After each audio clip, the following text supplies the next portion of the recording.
This is the continuation of the previous video only. In this we will discuss about power resources, type of power resources and various source of resources. Okay, when I say power resources क्या होते हैं जिससे हमारी energy या power generate होती है, ठीक है ना। तो ये बहुत इंपॉर्टेंट या वाइटल रोल हमारी लाइफ में प्ले करते हैं। जैसे कि हर जगह हमें एनर्जी की रिक्वायरमेंट होती है, चाहे वो एग्रीकल्चर है, इंडस्ट्री है, ट्रांसपोर्ट है, डिफेंस है, एक्सेट्रा वेरियस अदर सेक्टर्स हमारी जो इकोनॉमी में है, हमें हर जगह पावर या एनर्जी की जरूरत पड़ती है। ओके, जब हम पावर रिसोर्सेज की बात करते हैं तो इसको हम दो कैटेगरी के अंदर डिवाइड करते हैं। पहला है कन्वेंशनल सोर्स एंड दूसरा है नॉन कन्वेंशनल सोर्स। ओके, जब मैं बोलती हूँ कन्वेंशनल सोर्स ऑफ पावर तो मतलब जो बहुत पुराने या बहुत लंबे समय से हम यूज करते आ रहे हैं जिन रिसोर्सेज को। ओके, तो इसकी डेफिनेशन क्या बोले होगी कि those resources which are commonly used for a long time, बहुत लंबे समय से हम उसको यूज करते आ रहे हैं। Okay, these can be exhausted, खत्म हो सकते हैं ये वाले resources, and can not be used again and again. Okay, example are firewood, fossil fuel etcetera. जब मैं बोलती हूँ फायरवुड तो पुराने जमाने में लोग कैसे चूल्हे पे रोटी बनाते थे, लकड़ियाँ काट के लाते थे, सर्दी होती तो लकड़ी जला के ही हाथ सेकते थे। कोई हमारे यहाँ हीटर वगैरह का कोई रोल नहीं था, पानी गर्म करना है, गीजर का कोई वो नहीं थी, टेक्नोलॉजी नहीं थी, इसलिए we use conventional source of energy. Okay, तो क्या है, अगर जैसे हम लकड़ियां ऐसे काटते रहेंगे तो क्या होगा, उससे डिफोरेस्टेशन होगी ना, तो हमारा फॉरेस्ट कवर गिर जाएगा, पोल्यूशन होगा।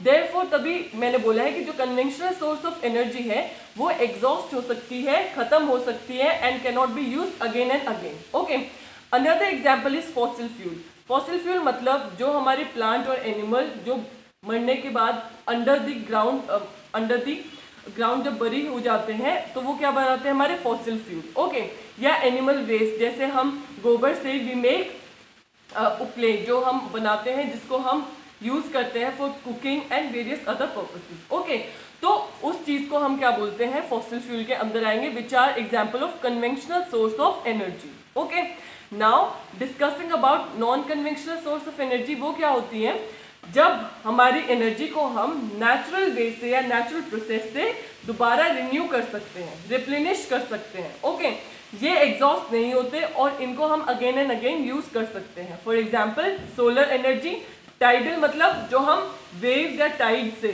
पानी में जो आती हैं टाइड्स, उनसे एनर्जी प्रोड्यूस करते हैं, geothermal energy etcetera. Okay, solar तो आजकल काफी कॉमन है, हर घर के ऊपर, हर पब्लिक बिल्डिंग के ऊपर सोलर प्लेट्स लगी हुई हैं।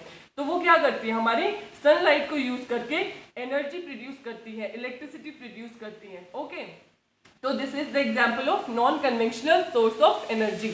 Okay, another very common example is wind energy, जो आजकल विंड प्लांट्स वगैरह यूज करने लगे, विंड से हम एनर्जी प्रोड्यूस करते हैं। Okay, now one fun fact here is petroleum is the word derived from a Latin word which means, petro मतलब रॉक, लियम मतलब ऑयल, तो रॉक ऑयल को हम क्या बोलते हैं, जो रॉक से ऑयल निकलता है उसको हम पेट्रोलियम बोलते हैं। Okay, moving ahead to the conventional source of energy. आज सिर्फ हम कन्वेंशनल सोर्स की बात करेंगे। सबसे पहले है पेट्रोलियम। पेट्रोलियम अभी मैंने आपको बताया क्या होता है, हमारा रॉक ऑयल, ठीक है। तो इसकी एडवांटेजेस क्या है, इजी टू ट्रांसपोर्ट, इजीली हम इसको ट्रांसपोर्ट कर सकते हैं टैंकर्स वगैरह में भर के। ये बेसिस बनाता है हमारा पेट्रोकेमिकल इंडस्ट्रीज का। ओके, फिर कहाँ मिलता है हमें petroleum, found between the layers of rocks and is drilled. बताया था ना कि ये कहाँ, इसको क्या बोलते हैं, रॉक ऑयल, पत्थरों के बीच से जो ऑयल निकलता है उसको पेट्रोलियम बोलते हैं। तो लेयर्स ऑफ रॉक्स के बीच में पाया जाता है और उसको ड्रिल करके निकालना पड़ता है। लीडिंग प्रोड्यूसिंग नेशंस कौन कौन से हमारे, Iran, Iraq, Qatar, Saudi Arabia. Okay, जब हम इंडियन रीजन की बात करते हैं तो कहाँ कहाँ मिलता है इंडियन रीजन में, Digboi in Assam, Bombay High in Mumbai, deltas of river Krishna and Godavari. Okay, also this is very important, petroleum is known as the black gold. Okay, learn it, अगर क्वेश्चन आता है which resource is known as black gold, answer is petroleum. Okay, now moving ahead to natural gas. Natural gas के advantages देखते हैं। Natural gas क्या होती है, it is easy to transport, ठीक है ना, पाइपलाइन के थ्रू इसको ट्रांसपोर्ट किया जा सकता है easily from different far off places. Cleaner than oil and coal है, हमारे ज़्यादा क्लीनर रिसोर्स है फॉर्म ऑफ एनर्जी, इससे कम पोल्यूशन होता है। नेक्स्ट चीपर देन ऑयल है, ऑयल से सस्ती पड़ती है हमें। Found with petroleum deposit only, कहाँ पाई जाती है नेचुरल गैस, हमारी पेट्रोलियम डिपॉजिट के साथ ही। और जब हम पेट्रोल या ऑयल निकाल रहे होते हैं उस टाइम काफ़ी गैस रिलीज होती है, तो हम उसको स्टोर करके रख लेते हैं। लीडिंग प्रोड्यूसिंग नेशन कौन से हमारे, Russia, Norway, UK, Netherland. Okay, here one another thing is, India के अंदर कौन कौन सी रीजन प्रोड्यूस करते हैं natural gas, Jaisalmer, Tripura, offshore of Mumbai. Okay, natural gas को हम दोनों ही डोमेस्टिक और इंडस्ट्रियल यूज में ला सकते हैं। Another here fact given in your book is compressed natural gas CNG, वो काफ़ी लाइट होती है वेट में और कम पोल्यूशन करती है। ओके, तो उसकी डिमांड आजकल के टाइम में बहुत ज़्यादा है, क्योंकि it is a cleaner form of energy और कम पोल्यूशन करती है और थोड़ी सस्ती भी पड़ती है, तो CNG is very much in demand. Okay, now अभी हमने बात की एडवांटेजेस क्या है इन रिसोर्सेज के, अब बात करेंगे कि डिसएडवांटेजेस क्या है। डिसएडवांटेजेस की बात करते हैं तो सबसे पहले आता है, दोनों के सिमिलर ही हैं, डिप्लीशन ऑफ ऑक्सीजन।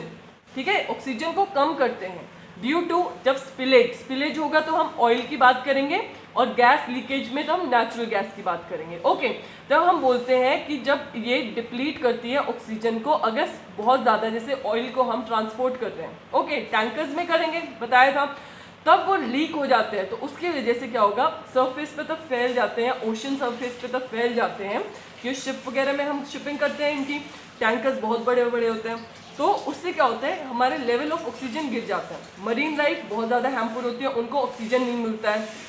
अगर ये सेम स्पिलेज हमारे ग्राउंड पे होता है तो ऐसे हमारी टेरिटोरियल जितनी भी वो लाइफ है वो हैम्पर करती है, क्योंकि ऑक्सीजन लेवल डिप्लीट हो जाता है। ओके, गैस लीकेज में भी सेम होता है, गैस लीकेज में ऑक्सीजन लेवल फिर से कम हो जाता है, क्योंकि गैस ऑक्सीजन बहुत ज़्यादा स्प्रेड हो जाती है लीक होने की वजह से, और जो ऑक्सीजन है हवा में वो कम हो जाता है। Okay, another disadvantage is pollutant release cost acid rain. अब इनको यूज़ करने के बाद जितने भी पॉल्यूटेंट रिलीज होते हैं उसकी वजह से हमारी रेन क्या बन जाती है, acid rain. Okay, next is exploration of new fuel energy is not easy. हमें पता है डिसएडवांटेजेस हैं इन चीज़ों के, लेकिन एट दिस टाइम बहुत जल्दी एक न्यू सोर्स ऑफ एनर्जी या न्यू फ्यूल ढूंढना इतना ईजी काम नहीं है। Okay, now moving ahead to firewood. Firewood के अंदर हमारा बहुत ही कॉमनली एक्सेस है, लोगों के पास इजीली मिल जाते हैं लकड़ियाँ वगैरह, तो और लार्ज नंबर ऑफ पीपल को ये एनर्जी प्रोवाइड करती है। Okay, widely used in cooking. Firewood कहाँ यूज होती है, widely used in cooking purpose के लिए। नियरली 50% जो है फायरवुड कौन यूज करता है, villagers. Okay, likely to exhaust soon, क्योंकि ये हमारी ट्रीज पे डिपेंड करती है, तो विद टाइम अगर ज़्यादा इसकी डिमांड रहेगी तो ये एग्जॉस्ट हो जाएगी। ठीक है, क्यों, क्योंकि इंक्रीजिंग पॉपुलेशन है हमारी। ओके, अब हम बात करते हैं इसकी नेगेटिव इफेक्ट की या डिसएडवांटेजेस की। तो पहले बात है टाइम कंज्यूमिंग प्रोसेस है, जाके लकड़ियाँ काटना, लकड़ियाँ इकट्ठा करना बहुत ज़्यादा टाइम कंज्यूमिंग है, बहुत ज़्यादा टाइम लग जाता है। ओके, नेक्स्ट पॉल्यूशन होता है इससे, इसलिए हमारी गवर्नमेंट ने यूज़ ऑफ फायरवुड बैन किया है और अब सब लोग हमारे non conventional source of energy पे शिफ्ट हो गए हैं, क्योंकि पोल्यूशन बहुत ज़्यादा होता है इनसे। Next problem is deforestation. Forest cover गिर जाता है, पेड़ कम हो जाते हैं, क्योंकि लकड़ियाँ हम पेड़ से ही लेते हैं ना। नेक्स्ट है ग्रीन हाउस इफेक्ट कॉज करता है ये। Okay guys, before we move ahead, do not forget to like, share and subscribe. Now moving ahead to another conventional source is coal. Coal जो है बहुत कॉमन फॉसिल फ्यूल है। Okay, and is used in domestic purpose, industries like iron and steel. तो बहुत ही ज़्यादा common use था। इसको हम क्या बोलते हैं, this is important, is also called thermal power and is also known as buried sunshine. Okay, when we talk about leading producers in the world, countries are China, USA, Germany, Russia, South Africa and France. Okay, and when we talk about India, India में कौन कौन सी reason में मिलता है, in the region of Raniganj, झाड़िया, Dhanbad, Bokaro in Jharkhand. ये था कोल के बारे में। नेक्स्ट इज द नेगेटिव और डिसएडवांटेज ऑफ इट। एक तो पोल्यूटिंग सोर्स है, बहुत ज़्यादा पोल्यूशन क्रिएट करता है। कितना, अगर हम कोयला जलाते हैं तो कितना काला काला निकलता है ना, तो it pollutes the air, the environment. Okay, ना नेक्स्ट डिसएडवांटेजेस, बल्कि टू ट्रांसपोर्ट, बहुत ही ज़्यादा हैवी है और इसको एक जगह से दूसरी कैरी करना बहुत मुश्किल हो जाता है। Okay, next conventional source is hydel power. When we talk about hydel power, मतलब जब हम डैम्स वगैरह या रिवर वाटर या हम रेन वाटर को यूज़ करके बिल्डिंग अप डैम्स, तो हम जब एनर्जी जनरेट करते हैं तो उसको हम बोलते हैं हाइडल पावर। ठीक है, this source of energy is non polluting, इससे कोई पोल्यूशन नहीं होता है। It promote irrigation and fishing. Okay, and it is called hydro electricity. Hydro means water, पानी से बनने वाली बिजली। Okay, another fun fact is 1/4 of the total world electricity is produced by the hydel power। 1/4 of the total world electricity जो production हो रही है world में, वो कौन सी मेथड से हो रही है? हाइडल पावर से। ओके, लीडिंग प्रोड्यूसर कौन कौन है? Paraguay, Norway, Brazil and China. Okay, जब हम इंडिया की बात करते हैं, इंडिया के कौन कौन सी रीजन है? भाखड़ा नंगल डैम, आप सबने देखा होगा, जब हम पंजाब से होते हुए चंडीगढ़ जाते हैं तो बीच में आती है। Okay, Gandhinagar Sagar, Nagarjuna Sagar, Damodar valley, these are some projects जहां डैम बने हुए हैं ऑल ओवर इंडिया, और हम वहां अपनी हाइड्रो इलेक्ट्रिसिटी जनरेट करने के लिए इन्हें यूज करते हैं। Okay, here fun fact is Norway. Norway first country है वर्ल्ड की जिसने हाइड्रो इलेक्ट्रिसिटी डेवलप की थी और इलेक्ट्रिसिटी हाइडल पावर मेथड से प्रोड्यूस की थी। Okay, Norway was the first country to use it. Next, इसके डिसएडवांटेजेस क्या है हमारे हाइडल पावर के? पहली बात है कि डिस्प्लेसमेंट ऑफ लोकल कम्युनिटी। हमने 7th क्लास में पढ़ा था ना, एक हमारे डैम वाला प्रोजेक्ट सिविक्स के अंदर, कि एक डैम प्रोजेक्ट की वजह से काफ़ी सारी लोकल कम्युनिटी को वहाँ से निकाल दिया जाता है, क्योंकि बहुत ज़्यादा एरिया चाहिए होता है उसको बनाने के लिए। तो वहाँ जितने आसपास जो लोग रह रहे होते हैं उस रिवर के, तो उन लोगों को बोल दिया जाता है यहाँ से मूव करने के लिए, निकाल दिया जाता है। Therefore displacement of local community हो जाती है।